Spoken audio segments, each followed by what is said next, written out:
हमारे साथ जनता दल यूनाइटेड के बड़े नेता और असम के चुनाव प्रभारी हैं जनता दल यूनाइटेड के राजीव रंजन जी। आज इनके साथ एक बड़ा शिष्टमंडल मुख्यमंत्री नीतीश कुमार से मुलाकात किया है, क्या कहिएगा? देखिए, असम में अगले महीने चुनाव होने वाले हैं। जनता दल यूनाइटेड वहाँ ज़्यादातर जिलों में अपनी इकाइयाँ गठित कर चुका है। पार्टी के साथ समाजवादी पृष्ठभूमि के कार्यकर्ता बड़ी तादाद में जुड़े हुए हैं।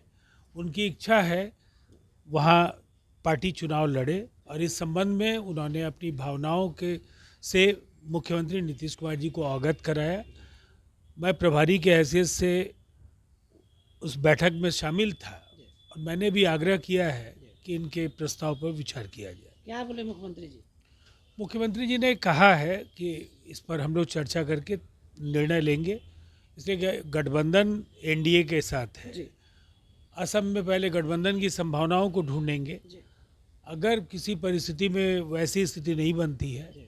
तो फिर अन्य विकल्पों पर विचार करेंगे। जेडीयू विस्तार बड़े स्तर पर विस्तार कर रहे हैं, कार्यकर्ताओं देखिए, को हर जगह निसंदेह जोड़ा जा रहा है। देश के अनेक राज्यों में हमारी इकाइयाँ हैं और चुनाव हम असम में भी पहले लड़ चुके हैं, बंगाल में भी लड़े हैं पहले, दिल्ली हमारा इस बार अलायंस में हम चुनाव लड़े, झारखंड में भी अलायंस में चुनाव लड़े, उत्तर पूर्व के ज़्यादातर राज्यों में हम चुनाव लड़ते हैं, चाहे वो अरुणाचल हो, नागालैंड हो, मणिपुर हो। और आने वाले समय में जो भी निर्णय हो, लेकिन पार्टी अपने सांगठनिक विस्तार के लिए प्रतिबद्ध है। मुख्यमंत्री नीतीश कुमार का जो थिंक टैंक है उसमें आप शामिल रहे हैं, बड़े भरोसेमंद कार्यकर्ता हैं आप जेडीयू के।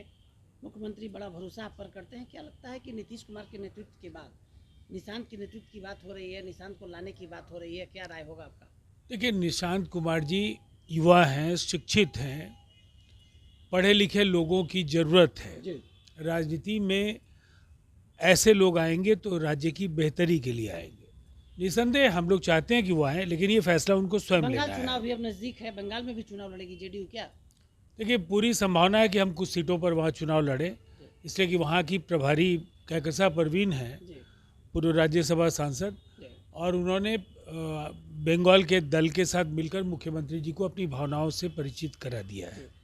इससे एनडीए में कोई असर नहीं ना पड़ेगा? बीजेपी जो अब सबसे बड़ी पार्टी नहीं, है। कई हमारी कोशिश होती है कि हम भारतीय जनता पार्टी के साथ एनडीए का हिस्सा बन करके लड़ें, लेकिन सांगठनिक विस्तार के लिए कई बार स्वतंत्र रूप से भी लड़ने का फैसला हम लोगों ने लिया है पूर्व में भी। इसीलिए क्या होगा ये अभी कहना मुश्किल है, लेकिन सभी स्थितियों पर विचार होगा। असम के आप प्रभारी हैं, कितने सीटों पर लड़िएगा अगर मुख्यमंत्री नीतीश ने सिग्नल दे दिया तो?